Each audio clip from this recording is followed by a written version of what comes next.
Uh, we are still discussing making disciples, and we are on that theme.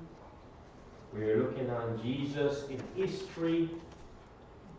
The key theme, Jesus was a real historical person, and most of the key elements of his life have been acknowledged and accepted by historians. Now this morning I'm asking you to be a little patient with me in my sermon. It's not going to be the conventional sermon, it's more of an historical setting, but I hope and trust that you will understand what I have prepared for you. We want to start with the question of historical truth.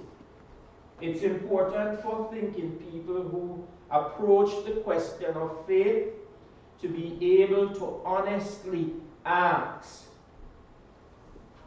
was Jesus a real person in history? Do we have good reason to believe that the things the Bible describes actually happened? And what facts do we know, independent of the Bible, that shows us whether or not the core things in the Bible about Jesus are absolute? Jesus is a historical figure. In fact, there is very good evidence for Jesus from outside the Bible. We can know, even today, that the things described in the gospel have an objective basis in history. Ancient non-Christian historians like Josephus and Tacitus record Jesus as a historical person. The popular archaeology journal, the Biblical Archaeology Review, asks the question, did Jesus exist? Searching for evidence beyond the Bible. In this article, Lawrence McKeetuck summarized the evidence about Jesus from sources outside the Bible. He existed as a man. His personal name was Jesus. He was called Christos in Greek, which is translation of the Hebrew word Messiah. He had a brother named James. He won over both Jews and Greeks. Jewish leaders of the day expressed unfavorable opinions about him.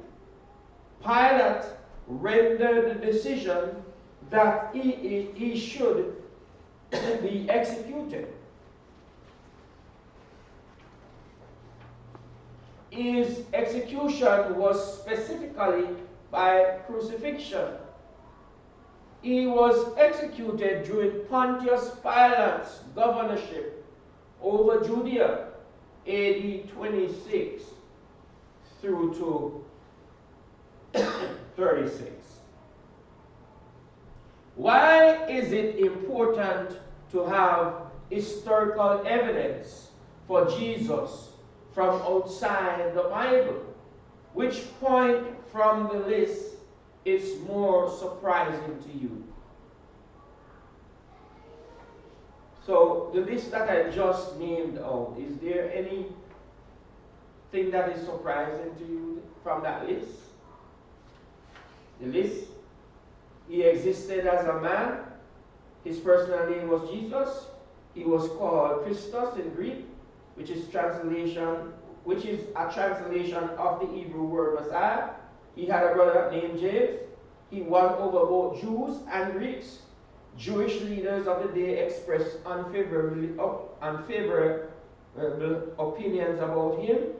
Pilate rendered the decision that he should be executed. He was executed. His execution was specifically by crucifixion. He was executed during Pontius Pilate's governorship over Judea.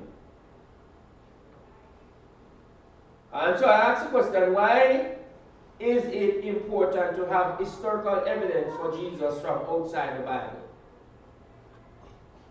Anybody have any suggestion? Anybody has a suggestion?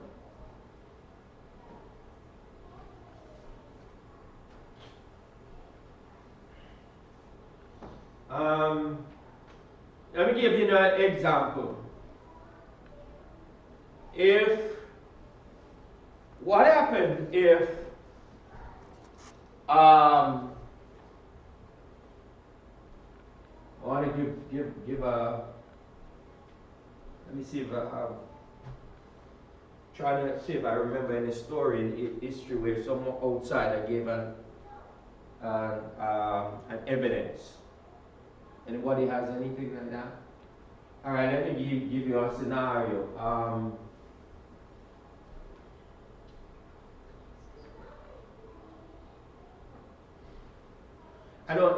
not taking this don't take it in a profile, a racial way, but this is a real thing and it happened in America. So there was this black man, he owned a store on a prominent shopping plaza area, but it was in night. The place has closed. You know, the stores closed in the area. It was time. You know, it was I don't know. Seems like they closed off at 10 or thereabout or 8. But there was this black owner of a particular store, and the officers came up and they wanted, they saw movement inside, and they wanted to know why was he there, if he's the owner of the store. He said, yes, I'm the owner of the store, and there was another person there, and they were arguing back and forth. The officer wanted proof. The gentleman said, I am the owner of the store, I don't have to give you any proof. And so the officer would not take his word for it. Huh? But here comes another person who has owned a store next door, but he's an outsider. He's a what? An outsider. And he came and he vouched for the what? The store what? The store owner. And because he was an outsider who said, yes, that is his what? Store, the officers left and said, okay, we have the evidence that we need. All right? He was not just an outsider, he's an eyewitness. Huh? He's an eyewitness that this man indeed, I don't want the audience on the internet to racially put any connotation to this. The point I'm making is there was an external what? Evidence, an outside what? Evidence. And so I'm asking you the question this morning. Why is it important to have historical evidence for Jesus from outside the what? The Bible. Why is it important? It confirms what the Bible says. Yes. It tells you that this gotta be, it's not just those who are on the inside saying that Jesus existed. An outsider who doesn't have any affiliation with Jesus, an outsider who is not a what? A Christian saying, yes, Jesus did. There was a man named Jesus. He had followers, and he lives. You see, I'm going to bring this up in my message, but let me tell you something. An eyewitness, an outside eyewitness, is the highest evidence in any land, not just America. If somebody comes and says, when I saw you, you got to have a good lawyer. I saw you doing that, or I saw you doing this. Huh? An eyewitness, you can when it comes on to abstract evidence, you know what the word abstract means? You know, somebody might want to think and assume or whatever. When it comes down to abstract evidence or circumstantial what? Evidence or inferring evidence, you'll be able to argue around those things and have all kinds of semantic ways of trying to say, well, it is circumstantial. But when somebody said, I see you, you understand what I'm saying? An eyewitness is the highest evidence in any land, not just in any land. When I said all over the world, when somebody said, well, I saw you stealing the goat, I saw you stealing the chickens, I saw you stealing the pig, huh? Yeah, I saw you abuse the lady or the gentleman. You better plead guilty. You understand what I'm saying?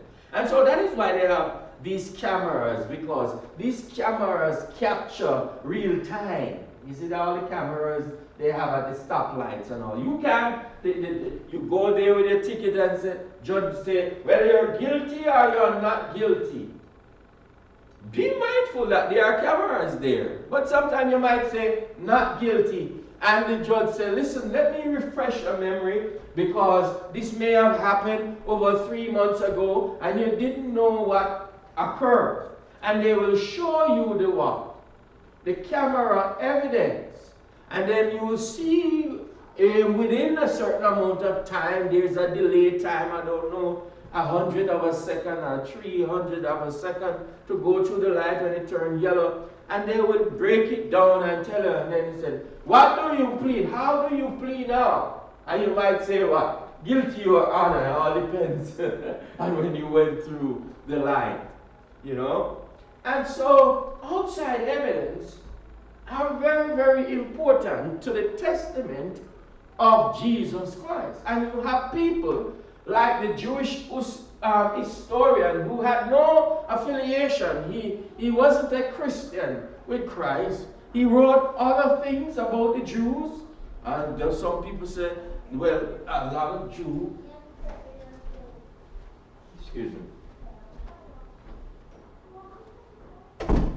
give you a little story that a lot of Jews who didn't like Josephus because he wrote against the Jews.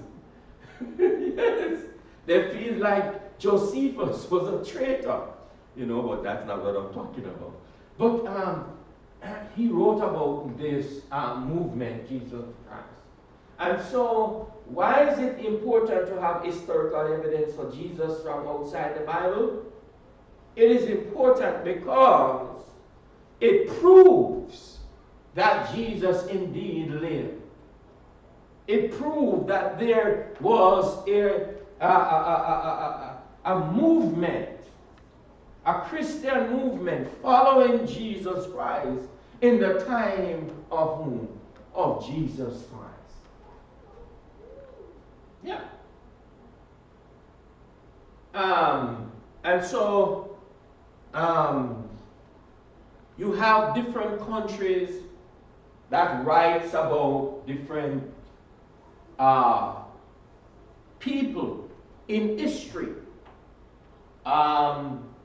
Growing up, I heard when I was in Jamaica, I heard about read about Abraham Lincoln and George Washington. That's his name, right? George Washington, right?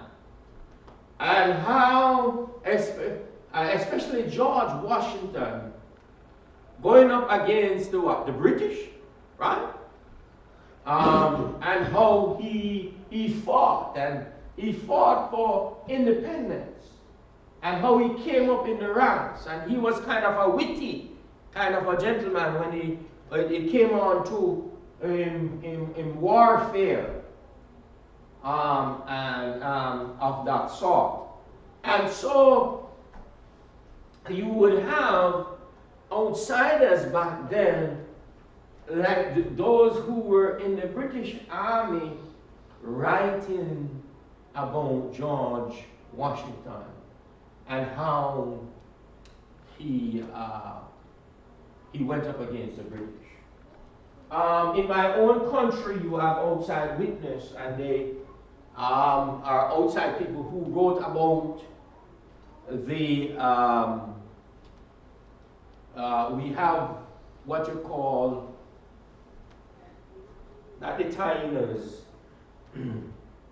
the Maroons. Now the Maroons, they said the reason there was a triangular trade system. A triangular trade system coming from West Africa and coming down in the Caribbean. I don't know if it came up to America and it went back to Africa. And it is saying the reason why we are so fast is because of the gene pool. The most ferocious or rebellious slaves, they will drop them off in Jamaica first. and so that is why we are so fast, because of the gene pool. Anyway, there might be something to that. I've never done a study on that. But the evidence, the thing is that the Maroons, they were independent of all the other African slaves who came on the island, because they fought for their independence, and the British government had to make a treaty with the Maroons, because the Maroons, they did not fight like how the conventional British people fought. They had squadrons of what? Is it 100? I don't know if it's 50, but they would line up like, you know, decks of cards or domino. One they would fire, and then another set load the musket gun, put in the powder, and then they fire. And that's how they would fight.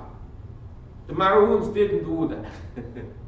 They fought like a guerrilla warfare. It is described that the reason why they had to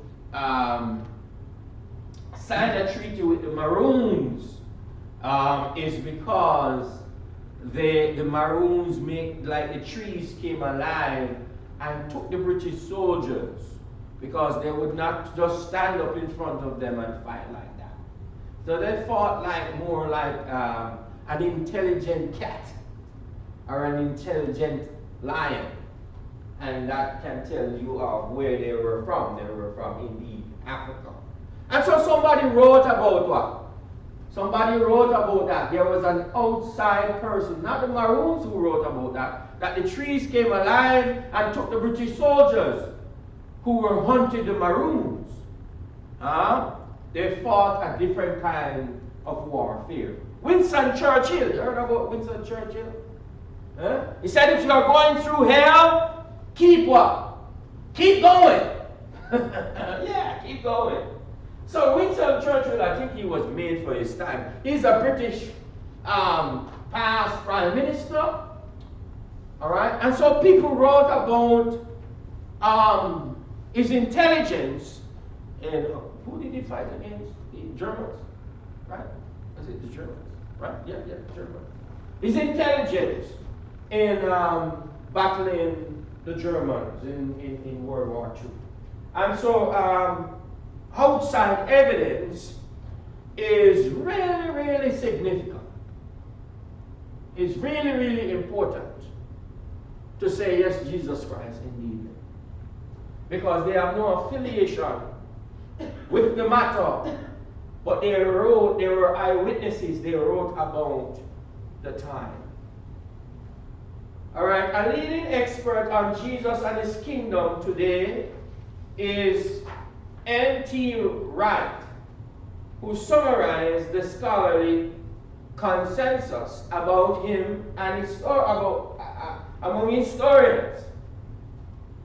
Jesus' life his announcement of God's kingdom, his radical redefinition of the kingdom, and his death on a Roman cross, we can be certain of all that few serious historians of any background or belief would deny those facts. Why would it be important to know that these basic facts about Jesus are well established and affirmed by the best historical scholars in the world today? I am asking you, somebody, why would it be important to know that these basic facts about Jesus are well established and affirmed by the best historical scholars in the world today? Why is it?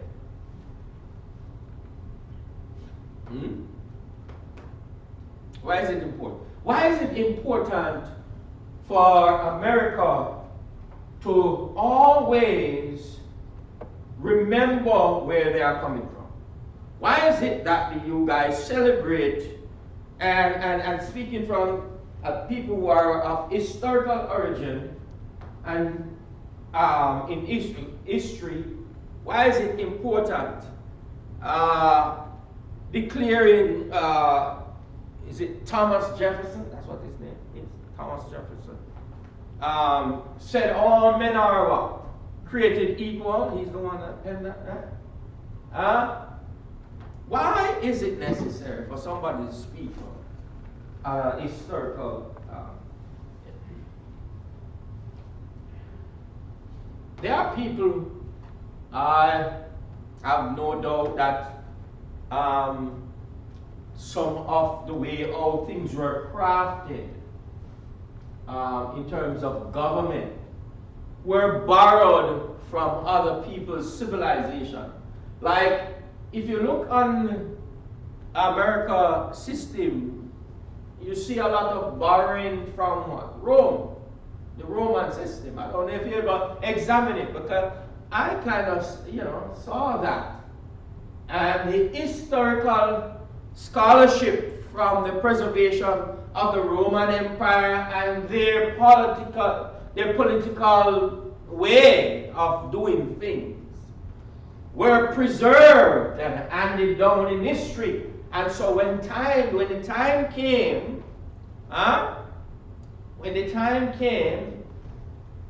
for you to get vie for independence and for America to establish its own government,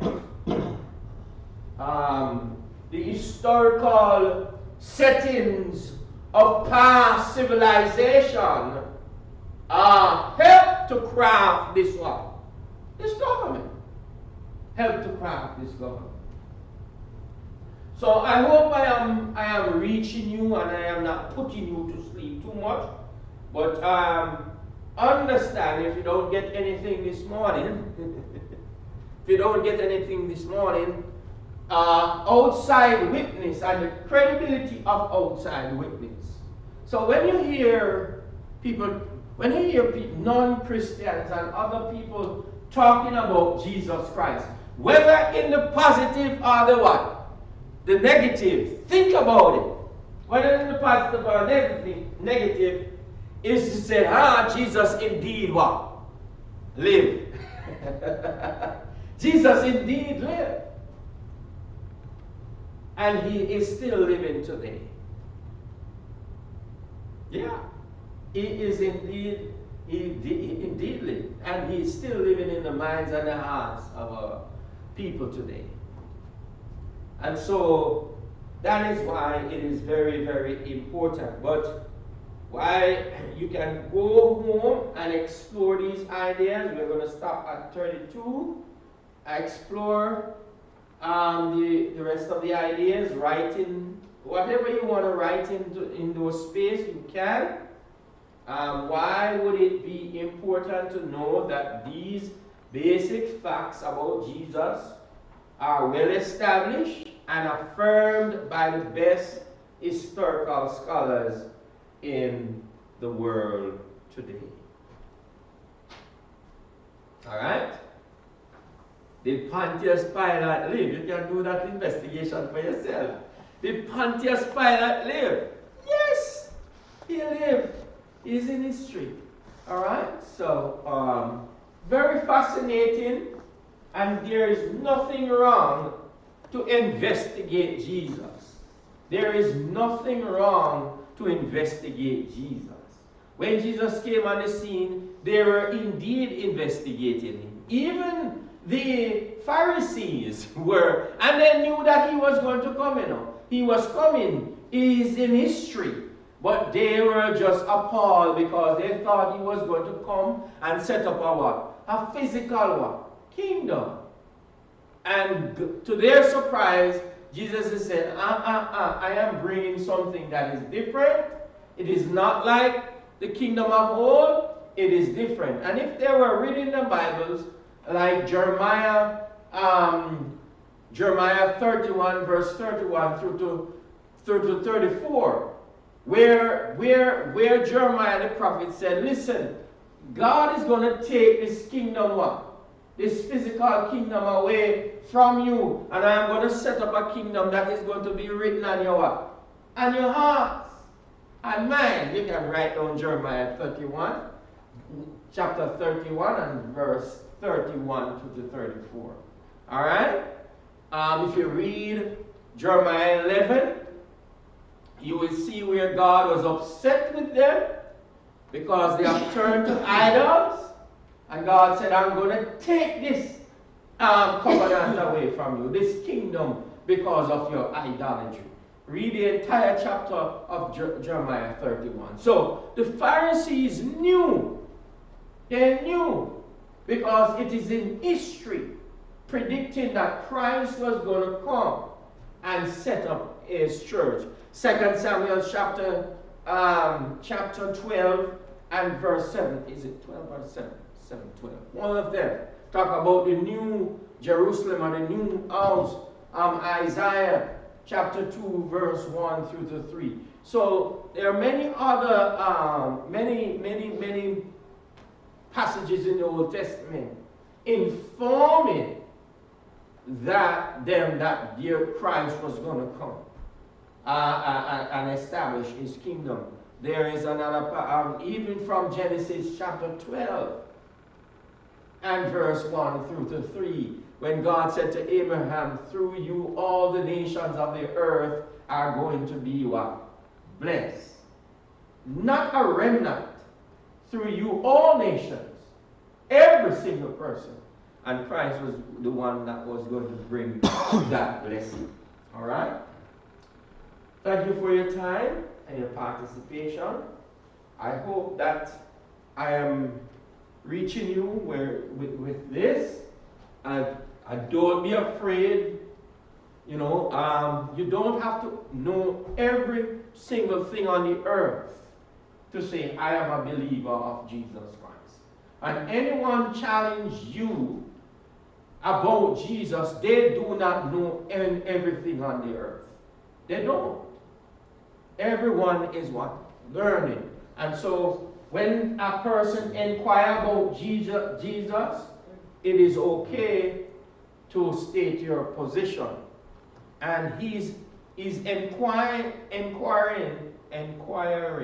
from a learned position, or he wants to know something. Or maybe he knows something and he holds on to something and he maybe wants to debate you and know more about Jesus Christ. But understand that there are historical scholars who are not Christians who indeed wrote and spoke about Jesus Christ.